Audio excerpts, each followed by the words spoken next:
JA Podcast Online TV.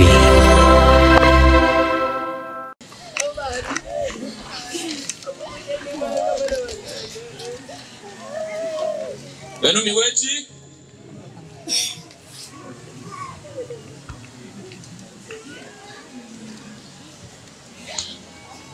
mimi siwezi kuongea miomo. Sio miomo, ni miwechi.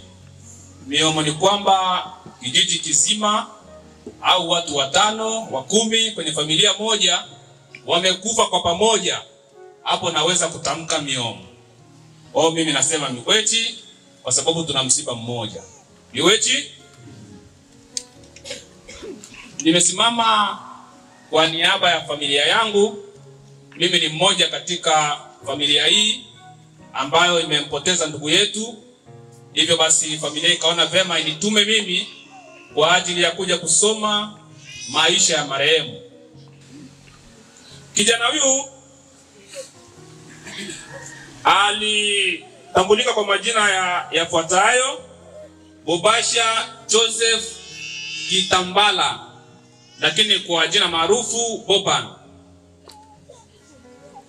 Jina la baba Joseph Kitambala Mwesa. Jina la mama Rosa Kamulete. Huyu ni wa jamaa ya Bashinyendo ya Buchuma. Kule kwetu wanaitwa tena Bashiuma. Boban alizaliwa pa Kazimia kule Kongo. Ilikuwa tarehe 1 mwezi wa 10 1985 au 85. Alianza shule la msingi pa Epe Dine Ubwari. Akasoma darasa la kwanza mpaka la pili. Baada ya hapo tulikimbia vita, tukaja kambini.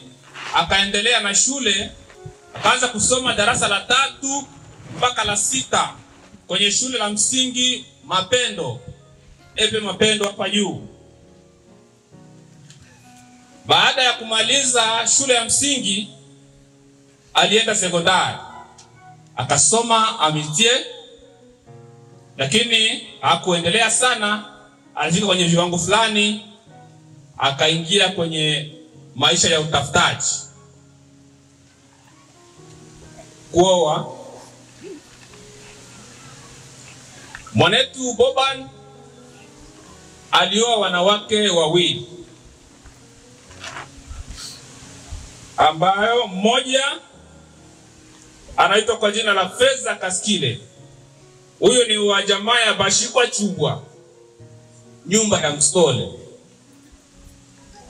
Alizaa naye watoto wawili, wa kiume mmoja na wa kike mmoja. Baada ya hapo waliweza kutengana. Alikaa muda, akaona vema atafute mke mwingine. Akaoa mke mwingine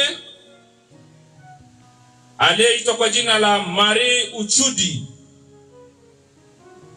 Huyu alibahatika pia kuzaa naye watoto wawili ambao wote ni wa kike. Hivyo basi Boban katika maisha yake kwenye upande wa kuzaa alizaa watoto 5. Naomba unielewe. Naweza kuhesabu ukasema wawili afu kafikiri mimi nimekosea. Katika maisha yake kwenye kuzaa amezaa watoto 5, ambao kati yao 5 kuna mmoja wa kiume na wanawake watoto 4, na wote wako hai, hakuna aliyefariki. Alizaa watoto 5 ambao mmoja ni wa kiume na 4 wa kike. Ndivyo nilivyosema, wote wako hai, hakuna aliyefariki. Naomba nieleweke. Kazi. Nilijua italeta changamoto hiyo. Kazi. Ndugu yetu na mpendwa wetu alijishughulisha sana katika maisha yake kwenye kipaji ambacho Mungu alimpa. Alijishughulisha sana kwenye kazi ya mpira wa miguu. Hivyo alikuwa ni mchezaji mzuri ambaye anacheza namba 10. Cheza namba 10, namba 8, namba 7, namba 11 vizuri sana.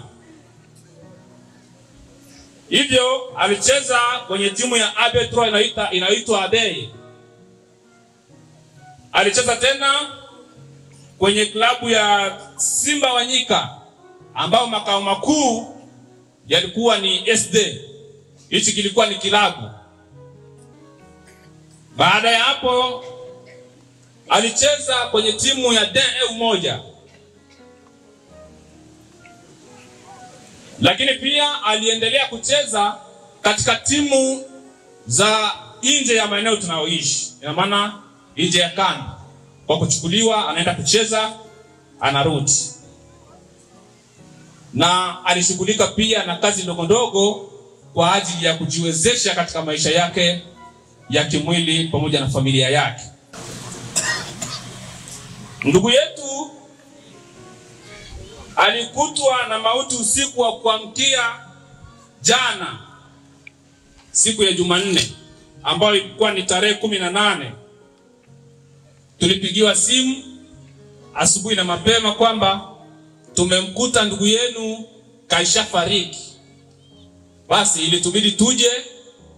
Kweli tulimkuta ndugu kaishahaga maisha, yupo kwenye kitanda. Mwili ukachukuliwa ukapelekwa mortuary kwa ajili ya uchunguzi zaidi.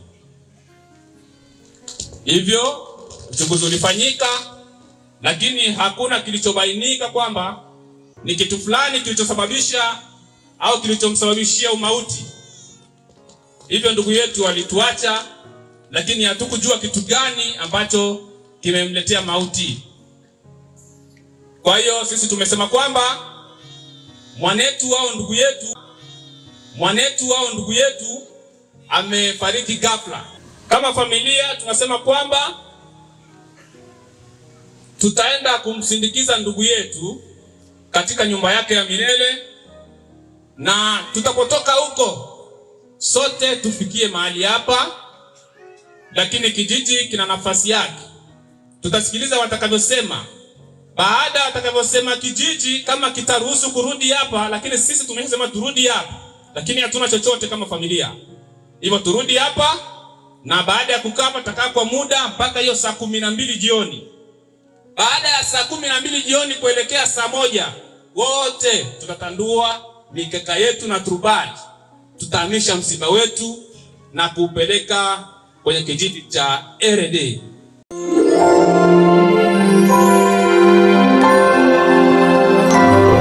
JA Podcast Online TV.